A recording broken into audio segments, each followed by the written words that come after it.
यहाँ पे अगला सवाल है हमारे पास प्रोटीन के बारे में। तो ये प्रोटीन ईगॉ, इसको लेकर के समझना है तुषार जी को।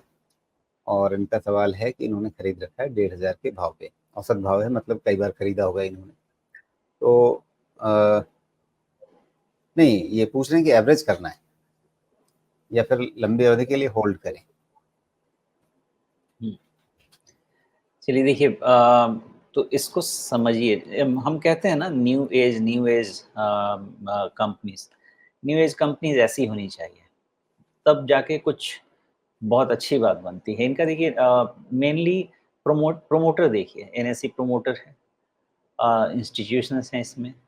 आपको कहीं से भी क्वालिटी का इशू नज़र नहीं आएगा। बिजनेस आगे आके बिजनेस बहुत हो सकता है। ई गवर्नेंस का मेनली इनका बिजनेस है, और जितना भी टिन टैन ये सब गवर्नमेंट के हैं, उन सब पे प्रोटियान ही काम करता है। प्लस ये यहाँ से अपनी सर्विसेज को आउटसाइड इंडिया भी ले जाना चाहते हैं, और उसके लिए भी काम चल रहा है। फ्यूचर बहुत अच्छा है, लेकिन हमेशा कहता हूँ कि किसी भी बिज़नेस को अच्छे वैल्यूएशन पे लेना ज़्यादा इम्पोर्टेंट रहता है। फिर वहाँ से मार्जिन ऑफ सेफ्टी मिलती है आपको, आपका आरओआई इम्प्रूव होता है। 1500 पे प्रोटियान सवाल ही नहीं है किसी भी तरह से लेने का, बिकॉज़ अभी है अगर 1200 के 1100 के आसपास है। आप यहाँ से बात करें करीब-करीब 30% 30 नहीं 30 से ज़्यादा ऊँचे प्राइस की। यानी आप बात कर रहे हैं करीब-करीब 55 टाइम्स प्राइस अर्निंग पे लेने की। वो आपका खतरे का लेवल है, वो लेने का ठीक नहीं है। लेकिन प्रोटियान का आपको अगर अगले 5-10 साल का आप देखते हैं बिज़नेस, बहुत अच्छा बिज़नेस रहना चाहिए। ऐसा मेरा मानना है, बिकॉज़ मुझे इनका काम पसंद आता है।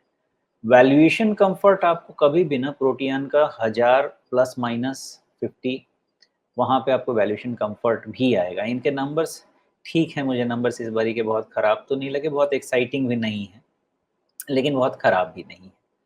मोस्टली आप ये एक बारी गवर्नमेंट बन जाने दीजिए, और फिर आप समझिए कि सितंबर क्वार्टर के बाद से, सितंबर भी नहीं, थोड़ा समय तो लगेगा प्रोजेक्ट्स आने में, उसको इम्प्लीमेंट करने में। दिसंबर क्वार्टर के बाद से आप इसमें थोड़ी इम्प्रूवमेंट उम्मीद कर सकते हैं। मैं उसको उस साइकिल को फैक्टर करके चल रहा हूँ। तो लॉन्ग टर्म के हिसाब से अगर आप इसको देखना चाहते हैं, तो ये क्वालिटी के हिसाब से, अपॉर्च्युनिटी के हिसाब से एक पोर्टफोलियो स्टॉक बनने की एबिलिटी रखता है।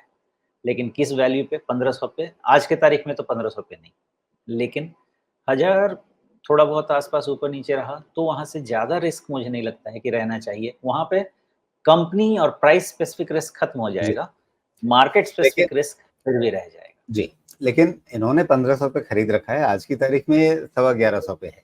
तो इस समय इनके मन में सवाल है कि अभी थोड़ा-सा जोड़ लें अगर, तो एवरेज उनका हो जाएगा, थोड़ा औसत भाव घट जाएगा, थोड़ी बेहतर स्थिति में आ जाएँगे, अगर लंबी अवधि के लिए सब कुछ ठीक लग रहा है तो। मैंने इसीलिए नंबर बताया उनको, मुझे ये नंबर पे कम्फर्ट नहीं है। 1000 के आस-पास अगर रहता है ना, तो आपको वैल्यूएशन डिस्कम्फर्ट उतना नहीं रहेगा। देखिए ना, अभी आपका ये क्लोज़ कहाँ दे रहा है? 1122, 1000 के आसपास 10% और नीचे। अभी का वैल्यूएशन कितना कह रहा है? 45 46 का अभी कह रहा है, जी, 10% नीचे लेकिन चले जाइए 40। फिर आप एक रिस्क लेंगे ना। मान लीजिए आपने तो 1500 पे खरीद रखा है, आज की तारीख में हाँ, आपको 1150 दिख रहा है। हाँ, अ, हो सकता है कि यहीं पे बॉटम बन जाए अभी वाला, और उसके बाद चुनावों के बाद बाजार में फिर से कुछ नई तरंग आ जाए, तो आप देखते रह जाएंगे। फिर आपको ध्यान में आएगा कि अच्छा, हमें 1100 सवा 1100 पे मिल रहा था, हम ले नहीं पाए। तो थोड़ा सा अभी ले लें, 1000 पे आ जाए तो थोड़ा सा और ले लें। इस तरह से अगर स्टैगर्ड तरीके से एवरेजिंग कर लें, तो क्या इनके लिए बेहतर रणनीति नहीं होगी? मैं नहीं समझता अभी किसी भी तरह से इसमें एवरेजिंग करनी चाहिए। एवरेजिंग करने के लिए या तो आपको डायरेक्शन का कम्फर्ट चाहिए, या आपको वैल्यूएशन का कम्फर्ट चाहिए। दोनों अभी नहीं। रिज़ल्ट आ चुका है, उसके बाद स्टॉक प्राइस मूव नहीं हुआ है, डायरेक्शन का भी कंफर्ट नहीं है, वैल्यूएशन का भी नहीं है। या तो आप 1500 है तो 1500 पे ही वेट कर लीजिए, और नहीं तो कभी एक अच्छा 10% का और डिस्काउंट मिले तो देख सकते हैं। फिर भी अगर आपको मोमेंटम, कम से कम डायरेक्शन तो पॉजिटिव होना चाहिए। डायरेक्शन भी पॉजिटिव नहीं है तो एवरेज करने कहाँ से जाएँगे? डायरेक्शन इसका 1230 के पहले पॉजिटिव नहीं होगा, क्योंकि कम से कम एक हाई तो निकलेगा। तो इस लेवल पे कोई रीज़न नहीं बनता किसी भी मेथड से मेरे कि मैं इनको एवरेज करने का। जी।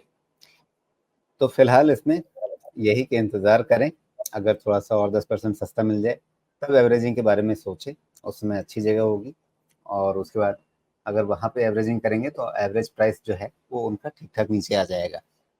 लेकिन अगर अभी करेंगे तो थोड़ा-सा जो सोमेश जी ने अपने रिज़र्वेशंस बताए कि भई उनकी एवरेजिंग की फ़िलॉसफ़ी में अभी फिट नहीं है, बावजूद इसके कि लंबे अवधि के इसके प्रॉस्पेक्ट्स को लेकर के सोमेश जी को शक नहीं है।